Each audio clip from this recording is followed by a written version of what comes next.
The Enchanted Castle by E. Nesbit. To Margaret Ostler, with love from E. Nesbit. Peggy, you came from the heath and moor, and you brought their airs through my open door. You brought the blossom of youth to blow in the Latin Quarter of Soho. For the sake of that magic I send you here a tale of enchantments, Peggy dear. A bit of my work and a bit of my heart, the bit that you left when we had to part. Royalty Chambers, Soho, West. Chapter 1. There were 3 of them, Jerry, Jimmy, and Kathleen. Of course, Jerry's name was Gerald, and not Jeremiah, whatever you may think. And Jimmy's name was James. And Kathleen was never called by her name at all, but Kathy, or Caddy, or Puss-cat when her brothers were pleased with her, and Scratch-cat when they were not pleased. And they were at school in a little town in the west of England, the boys at one school, of course, and the girl at another, because the sensible habit of having boys and girls at the same school is not yet as common as I hope it will be some day. They used to see each other on Saturdays and Sundays at the house of a kind maiden lady. But it was one of those houses where it is impossible to play. You know the kind of house, don't you? There is a sort of a something about that kind of house that makes you hardly able even to talk to each other when you are left alone, and playing seems unnatural and affected. So they looked forward to the holidays, when they should all go home, and be together all day long, in a house where playing was natural, and conversation possible, and where the Hampshire forests and fields were full of interesting things to do and see. Their cousin Betty was to be there too, and there were plans. Betty's school broke up before theirs, and so she got to the Hampshire home first. And the moment she got there, she began to have measles, so that my 3 couldn't go home at all. You may imagine their feelings. The thought of 7 weeks at Miss Hervey's was not to be borne, and all 3 wrote home and said so.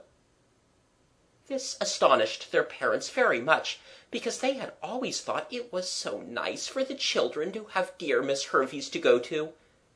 However, they were jolly decent about it, as Jerry said, and after a lot of letters and telegrams, it was arranged that the boys should go and stay at Kathleen's school, where there were now no girls left, and no mistresses except the French one. "It'll be better than being at Miss Hervey's," said Kathleen, when the boys came round to ask Mademoiselle when it would be convenient for them to come. "And besides, our school's not half so ugly as yours. We do have tablecloths on the tables, and curtains at the windows, and yours is all deal boards and desks and inkiness." When they had gone to pack their boxes, Kathleen made all the rooms as pretty as she could with flowers in jam jars. Marigolds chiefly, because there was nothing much else in the back garden. There were geraniums in the front garden, and calceolarias and lobelias. Of course, the children were not allowed to pick these. "We ought to have some sort of play to keep us going through the holidays," said Kathleen, when tea was over, and she had unpacked and arranged the boys' clothes in the painted chests of drawers, feeling very grown-up and careful, as she neatly laid the different sorts of clothes in tidy little heaps in the drawers. "Suppose we write a book." "You couldn't," said Jimmy. "I didn't mean me, of course," said Kathleen, a little injured. "I meant us." "Too much work," said Gerald briefly. "If we wrote a book," Kathleen persisted, "about what the insides of schools really are like, people would read it and say how clever we were." "More likely expel us," said Gerald. "No, we'll have an out-of-doors game, bandits or something like that. It wouldn't be bad if we could get a cave and keep stores in it and have our meals there." "There aren't any caves," said Jimmy, who was fond of contradicting everyone. "And besides, your precious Mademoiselle won't let us go out alone as likely as not." "Oh, we'll see about that," said Gerald. "I'll go and talk to her like a father." "Like that?" Kathleen pointed the thumb of scorn at him, and he looked in the glass. To brush his hair and his clothes, and to wash his face and hands, was to our hero but the work of a moment, said Gerald, and went to suit the action to the word. It was a very sleek boy, brown and thin, and interesting looking, that knocked at the door of the parlour, where Mademoiselle sat reading a yellow-covered book, and wishing vain wishes. Gerald could always make himself look interesting at a moment's notice, a very useful accomplishment in dealing with strange grown-ups. It was done by opening his grey eyes rather wide, allowing the corners of his mouth to droop, and assuming a gentle, pleading expression, resembling that of the late little Lord Fauntleroy, who must, by the way, be quite old now, and an awful prig. "Entrez," said Mademoiselle, in shrill French accents. So he entered. "Eh bien?" she said, rather impatiently. "I hope I am not disturbing you," said Gerald, in whose mouth, it seemed, butter would not have melted. "But no," she said, somewhat softened. "What is it that you desire?" "I thought I ought to come and say how do you do," said Gerald, "because of you being the lady of the house." He held out the newly washed hand, still damp and red. She took it. "You are a very polite little boy," she said. "Not at all," said Gerald, more polite than ever. "I am so sorry for you. It must be dreadful to have us to look after in the holidays." "But not at all," said Mademoiselle in her turn. "I am sure you will be very good children." Gerald's look assured her that he and the others would be as near angels as children could be without ceasing to be human. "We'll try," he said earnestly. "Can one do anything for you?" asked the French governess kindly. "Oh, no, thank you," said Gerald. "We don't want to give you any trouble at all. And I was thinking it would be less trouble for you if we were to go out into the woods all day tomorrow and take our dinner with us. Something cold, you know, so as not to be a trouble to the cook." "You are very considerate," said Mademoiselle coldly. Then Gerald's eyes smiled. They had a trick of doing this when his lips were quite serious. Mademoiselle caught the twinkle, and she laughed, and Gerald laughed too. "Little deceiver," she said. "Why not say at once you want to be free of surveillance, how you say, overwatching, without pretending it is me you wish to please?" "You have to be careful with grown-ups," said Gerald. "But it isn't all pretense either. We don't want to trouble you, and we don't want you to—" "To trouble you? Eh bien, your parents, they permit these days at woods?" "Oh, yes," said Gerald truthfully. "Then I will not be more a dragon than the parents. I will forewarn the cook. Are you content?" "Rather," said Gerald. "Mademoiselle, you are a dear." "A dear?" she repeated. "A stag?" "No, a Cherie," said Gerald. "A regular A1 Cherie. And you shan't repent it. Is there anything we can do for you? Wind your wool, or find your spectacles, or—" "He thinks me a grandmother," said Mademoiselle, laughing more than ever. "Go then, and be not more naughty than you must." "Well, what luck?" the others asked. "It's all right," said Gerald indifferently. "I told you it would be." The ingenious youth won the regard of the foreign governess, who in her youth had been the beauty of her humble village." "I don't believe she ever was. She's too stern," said Kathleen. "Ah," said Gerald, "that's only because you don't know how to manage her. She wasn't stern with me." "I say, what a humbug you are, though, aren't you?" said Jimmy. "No, I'm a what's its name? Something like an ambassador. Dipsoplomatist. That's what I am. Anyhow, we've got our day, and if we don't find a cave in it, my name's not Jack Robinson." Mademoiselle, less stern than Kathleen had ever seen her, presided at supper, which was bread and treacle, spread several hours before, and now harder and drier than any other food you can think of. Gerald was very polite in handing her butter and cheese, and pressing her to taste the bread and treacle. "Bah! It is like sand in the mouth, of a dryness. Is it possible this pleases you?" "No," said Gerald, "it is not possible, but it is not polite for boys to make remarks about their food." She laughed, but there was no more dried bread and treacle for supper after that. "How do you do it?" Kathleen whispered admiringly, as they said good night. "Oh, it's quite easy when you've once got a grown-up to see what you're after.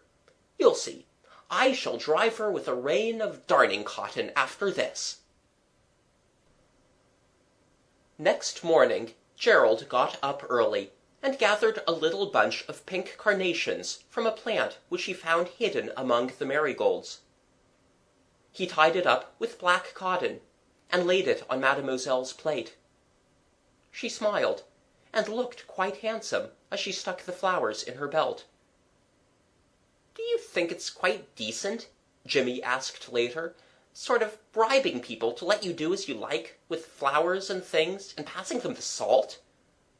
"It's not that," said Kathleen suddenly. "I know what Gerald means, only I never think of the things in time myself.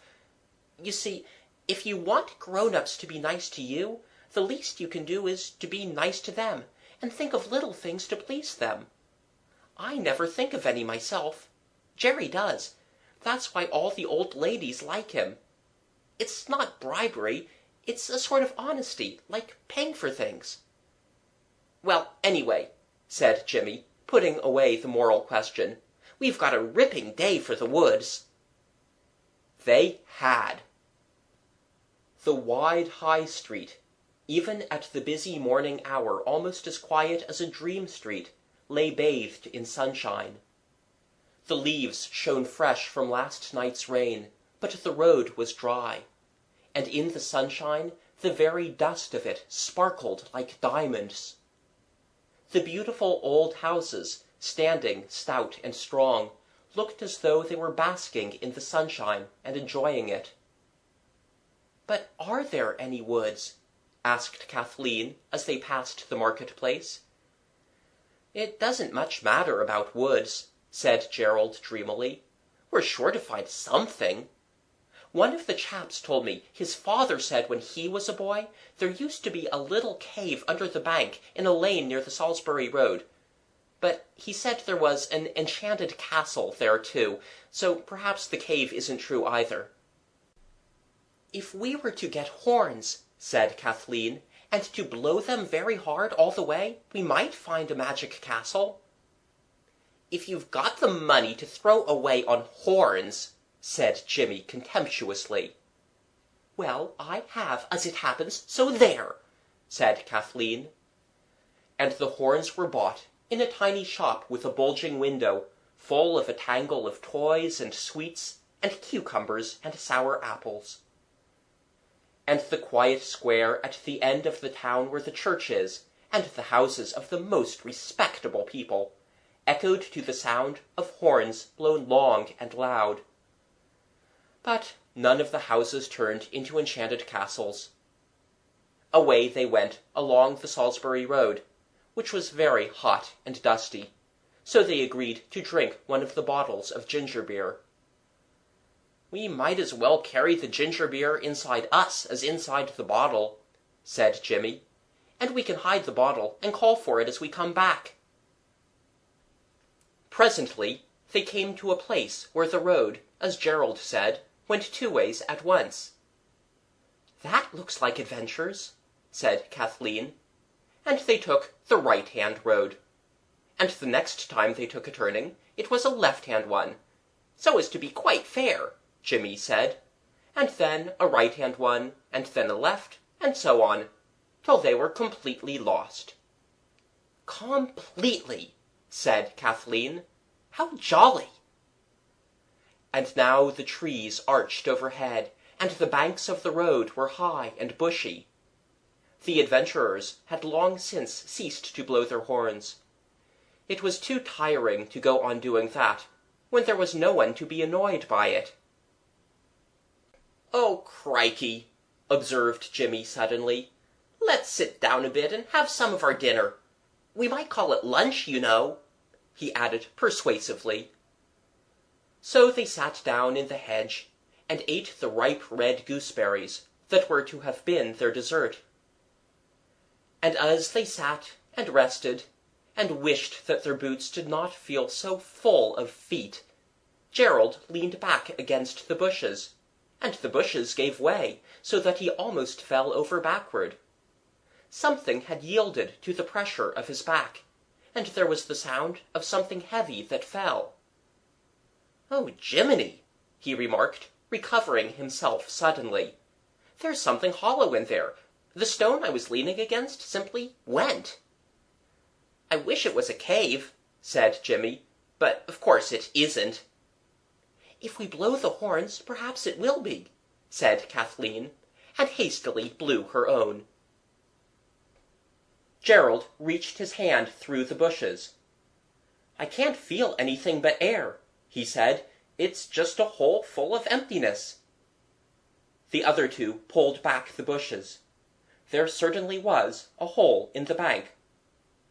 "I'm going to go in," observed Gerald. "Oh, don't," said his sister. "I wish you wouldn't. Suppose there were snakes." "Not likely," said Gerald, but he leaned forward and struck a match. "It is a cave!" he cried, and put his knee on the mossy stone he had been sitting on, scrambled over it, and disappeared. A breathless pause followed. "You all right?" asked Jimmy. "Yes. Come on. You'd better come feet first. There's a bit of a drop." "I'll go next," said Kathleen, and went. Feet first, as advised.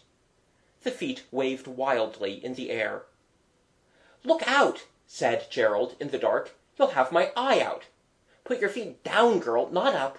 It's no use trying to fly here. There's no room." He helped her by pulling her feet forcibly down, and then lifting her under the arms. She felt rustling dry leaves under her boots, and stood ready to receive Jimmy, who came in head first, like one diving into an unknown sea. "It is a cave," said Kathleen. "The young explorers," explained Gerald, blocking up the hole of entrance with his shoulders, "dazzled at first by the darkness of the cave, could see nothing." "Darkness doesn't dazzle," said Jimmy. "I wish we'd got a candle," said Kathleen. "Yes, it does," Gerald contradicted. "Could see nothing. But their dauntless leader, whose eyes had grown used to the dark while the clumsy forms of the others were bunching up the entrance, had made a discovery." "Oh, what?" Both the others were used to Gerald's way of telling a story while he acted it, but they did sometimes wish that he didn't talk quite so long, and so like a book in moments of excitement. He did not reveal the dread secret to his faithful followers till one and all had given him their word of honor to be calm. "We'll be calm, all right," said Jimmy impatiently. "Well then," said Gerald, ceasing suddenly to be a book and becoming a boy. "There's a light over there. Look behind you." They looked, and there was. A faint grayness on the brown walls of the cave, and a brighter grayness, cut off sharply by a dark line, showed that round a turning or angle of the cave there was daylight. "Attention!" said Gerald. At least, that was what he meant, though what he said was "Shun!" as becomes the son of a soldier. The others mechanically obeyed. "You will remain at attention till I give the word 'slow march,' on which you will advance cautiously in open order, following your hero leader, taking care not to tread on the dead and wounded." "I wish you wouldn't," said Kathleen. "There aren't any," said Jimmy, feeling for her hand in the dark. "He only means take care not to tumble over stones and things." Here he found her hand, and she screamed. "It's only me," said Jimmy. "I thought you'd like me to hold it, but you're just like a girl." Their eyes had now begun to get accustomed to the darkness, and all could see that they were in a rough stone cave that went straight on for about 3 or 4 yards, and then turned sharply to the right. "Death or victory," remarked Gerald. "Now then, slow march." He advanced carefully, picking his way among the loose earth and stones that were the floor of the cave. "A sail! A sail!" he cried, as he turned the corner. "How splendid!" Kathleen drew a long breath as she came out into the sunshine. "I don't see any sail," said Jimmy, following. The narrow passage ended in a round arch, all fringed with ferns and creepers. They passed through the arch, into a deep narrow gully, whose banks were of stones moss-covered, and in the crannies grew more ferns and long grasses. Trees growing on the top of the bank arched across, and the sunlight came through in changing patches of brightness, turning the gully to a roofed corridor of goldy green. The path, which was of greeny-gray flagstones, where heaps of leaves had drifted, sloped steeply down, and at the end of it was another round arch, quite dark inside, above which rose rocks and grass and bushes. "It's like the outside of a railway tunnel," said James. "It's the entrance to the enchanted castle," said Kathleen. "Let's blow the horns." "Dry up," said Gerald. "The bold captain reproving the silly chatter of his subordinates." "I like that," said Jimmy, indignant. "I thought you would," resumed Gerald. "Of his subordinates, bade them advance with caution and in silence, because after all there might be somebody about, and the other arch might be an ice-house or something dangerous." "What?" asked Kathleen anxiously. "Bears, perhaps," said Gerald briefly. "There aren't any bears without bars, in England anyway," said Jimmy. "They call bears bars in America," he added absently. "Quick march," was Gerald's only reply. And they marched. Under the drifted damp leaves the path was firm and stony to their shuffling feet. At the dark arch they stopped. "There are steps down," said Jimmy. "It is an ice-house," said Gerald. "Don't let's," said Kathleen. "Our hero," said Gerald, who nothing could dismay, raised the faltering hopes of his abject minions by saying that he was jolly well going on, and they could do as they liked about it. "If you call names," said Jimmy, "you can go on by yourself." He added, "So there." "It's part of the game, silly," explained Gerald kindly. "You can be captain tomorrow, so you'd better hold your jaw now, and begin to think about what names you'll call us when it's your turn." Very slowly and carefully they went down the steps. A vaulted stone arched over their heads. Gerald struck a match when the last step was found to have no edge, and to be, in fact, the beginning of a passage turning to the left. "This," said Jimmy, "will take us back into the road." "Or under it," said Gerald. "We've come down 11 steps." They went on, following their leader, who went very slowly, for fear, as he explained, of steps. The passage was very dark. "I don't half like it," whispered Jimmy. Then came a glimmer of daylight that grew and grew, and presently ended in another arch, that looked out over a scene so like a picture out of a book about Italy that everyone's breath was taken away, and they simply walked forward, silent and staring. A short avenue of cypresses led, widening as it went, to a marble terrace that lay broad and white in the sunlight. The children, blinking, leaned their arms on the broad flat balustrade, and gazed. Immediately below them was a lake, just like a lake in The Beauties of Italy, a lake with swans and an island and weeping willows. Beyond it were green slopes dotted with groves of trees, and amid the trees gleamed the white limbs of statues. Against a little hill to the left was a round white building with pillars, and to the right a waterfall came tumbling down among mossy stones to splash into the lake. Steps led from the terrace to the water, and other steps to the green lawns beside it. Away across the grassy slopes deer were feeding, and in the distance where the groves of trees thickened into what looked almost a forest, were enormous shapes of grey stone, like nothing that the children had ever seen before.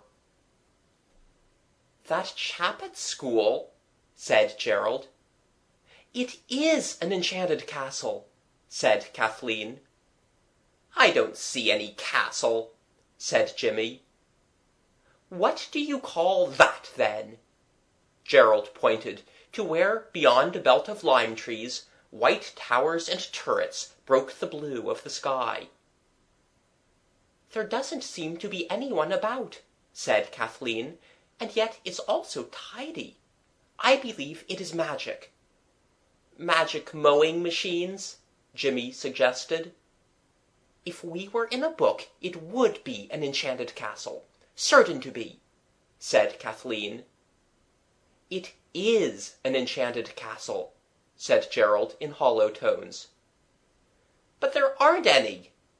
Jimmy was quite positive. "How do you know? Do you think there's nothing in the world but what you've seen?" His scorn was crushing. "I think magic went out when people began to have steam engines," Jimmy insisted, "and newspapers and telephones and wireless telegraphing." "Wireless is rather like magic when you come to think of it," said Gerald. "Oh, that sort." Jimmy's contempt was deep. "Perhaps there's given up being magic because people didn't believe in it anymore," said Kathleen. "Well, don't let's spoil the show with any silly old not believing," said Gerald with decision. "I'm going to believe in magic as hard as I can. This is an enchanted garden, and that's an enchanted castle, and I'm jolly well going to explore."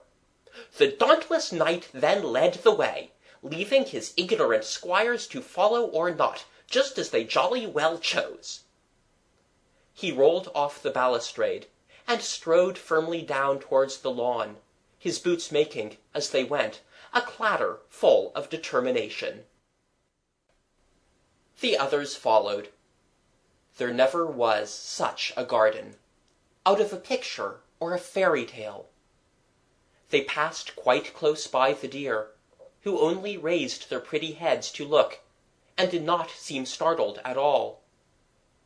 And after a long stretch of turf, they passed under the heaped-up heavy masses of lime trees, and came into a rose garden, bordered with thick, close-cut yew hedges, and lying red and pink and green and white in the sun, like a giant's many-coloured, highly-scented pocket-handkerchief.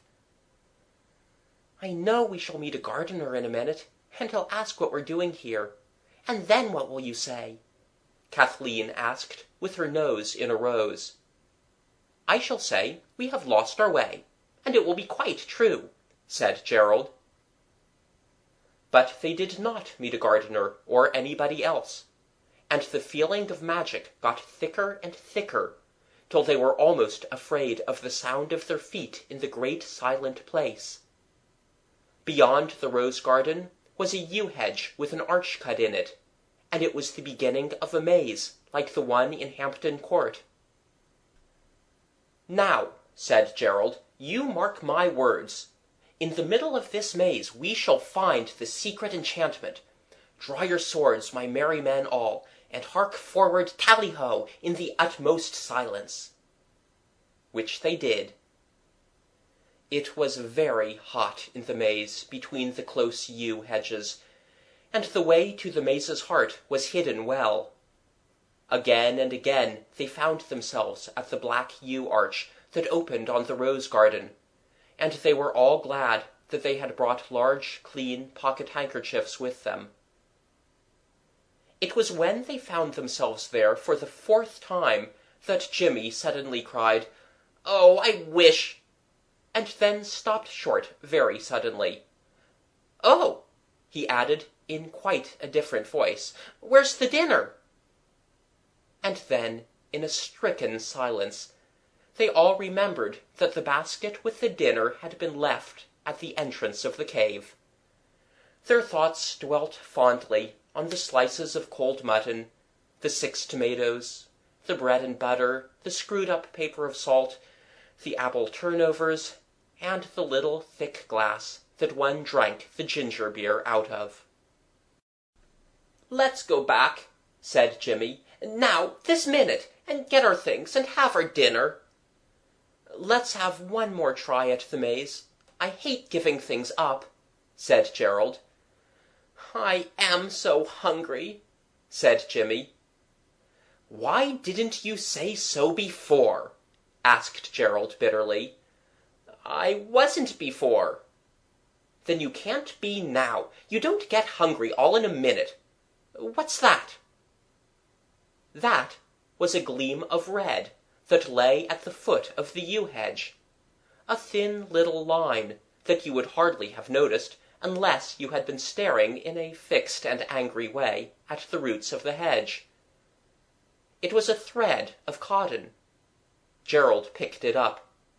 One end of it was tied to a thimble with holes in it, and the other— "There is no other end," said Gerald, with firm triumph.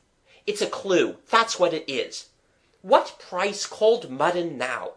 I've always felt something magic would happen some day, and now it has." "I expect the gardener put it there," said Jimmy. "With a princess's silver thimble on it? Look, there's a crown on the thimble." There was. "Come," said Gerald, in low, urgent tones. "If you are adventurers, be adventurers. And anyhow, I expect someone has gone along the road and bagged the mutton hours ago." He walked forward, winding the red thread round his fingers as he went. And it was a clue, and it led them right into the middle of the maze. And in the very middle of the maze they came upon the wonder. The red clue led them up 2 stone steps to a round grass plot. There was a sundial in the middle, and all round against the yew hedge a low, wide marble seat. The red clue ran straight across the grass and by the sundial, and ended in a small brown hand, with jewelled rings on every finger. The hand was, naturally, attached to an arm, and that had many bracelets on it, sparkling with red and blue and green stones. The arm wore a sleeve of pink and gold brocaded silk, faded a little here and there, but still extremely imposing, and the sleeve was part of a dress, which was worn by a lady who lay on the stone seat asleep in the sun. The rosy gold dress fell open over an embroidered petticoat of a soft green color. There was old yellow lace the color of scalded cream, and a thin white veil spangled with silver stars covered the face. "It's the Enchanted Princess," said Gerald, now really impressed. "I told you so." "It's the Sleeping Beauty," said Kathleen. "It is. Look how old-fashioned her clothes are, like the pictures of Marie Antoinette's ladies in the history book. She has slept for 100 years. Oh, Gerald, you're the eldest. You must be the prince, and we never knew it." "She isn't really a princess," said Jimmy. But the others laughed at him, partly because his saying things like that was enough to spoil any game, and partly because they really were not at all sure that it was not a princess who lay there as still as the sunshine. Every stage of the adventure, the cave, the wonderful gardens, the maze, the clue, had deepened the feeling of magic, till now Kathleen and Gerald were almost completely bewitched. "Lift the veil up, Jerry," said Kathleen in a whisper. "If she isn't beautiful, we shall know she can't be the princess." "Lift it yourself," said Gerald.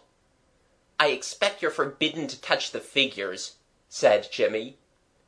"It's not wax, silly," said his brother. "No," said his sister. "Wax wouldn't be much good in this sun. And besides, you can see her breathing. It's the princess right enough."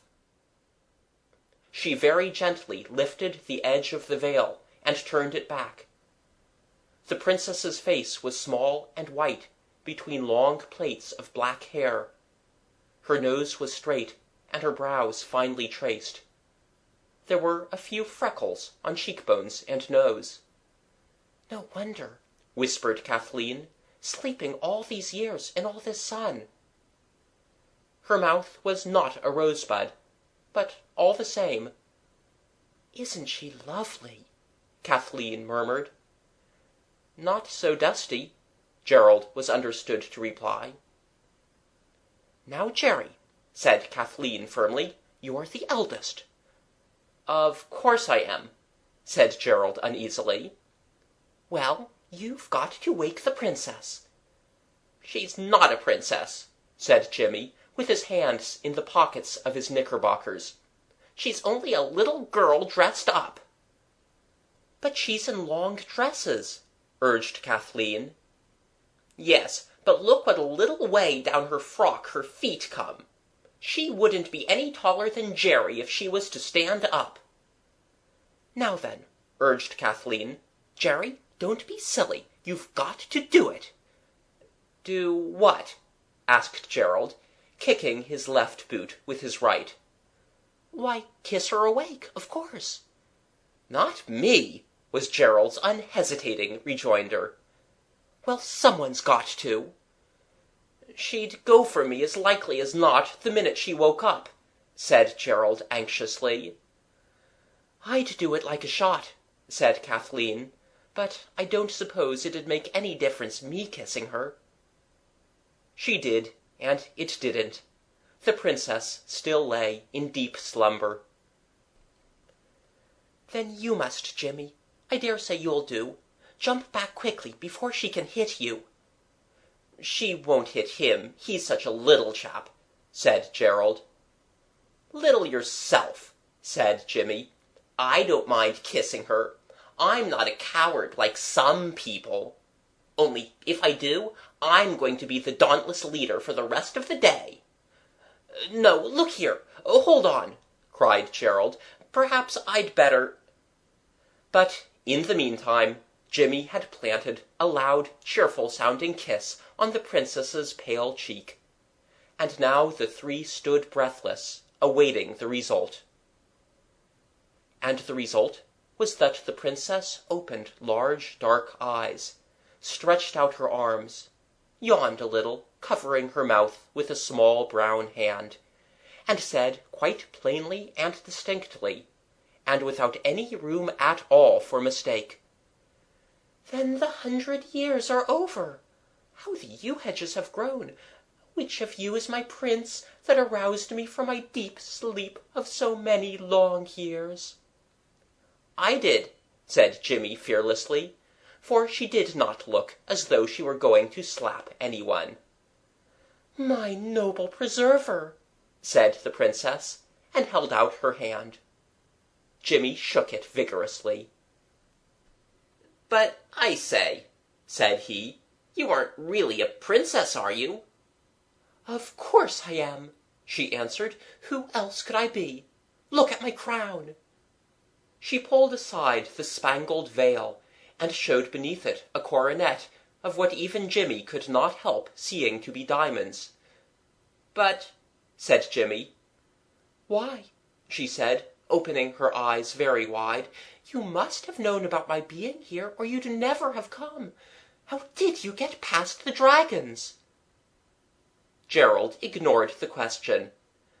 "I say," he said, "do you really believe in magic and all that?" "I ought to," she said, "if anybody does. Look, here's the place where I pricked my finger with a spindle." She showed a little scar on her wrist. "Then this really is an enchanted castle?" "Of course it is," said the Princess. "How stupid you are!" She stood up, and her pink brocaded dress lay in bright waves about her feet. "I said her dress would be too long," said Jimmy. "It was the right length when I went to sleep," said the Princess. "It must have grown in the 100 years." "I don't believe you're a princess at all," said Jimmy. "At least—" "Don't bother about believing it if you don't like," said the Princess. "It doesn't so much matter what you believe as what I am." She turned to the others. "Let's go back to the castle," she said, "and I'll show you all my lovely jewels and things. Wouldn't you like that?" "Yes," said Gerald, with very plain hesitation, "but—" "But what?" The Princess's tone was impatient. "But we're most awfully hungry." "Oh, so am I!" cried the Princess. "We've had nothing to eat since breakfast."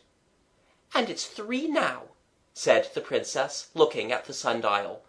"Why, you've had nothing to eat for hours and hours and hours. But think of me! I haven't had anything to eat for 100 years. Come along to the castle."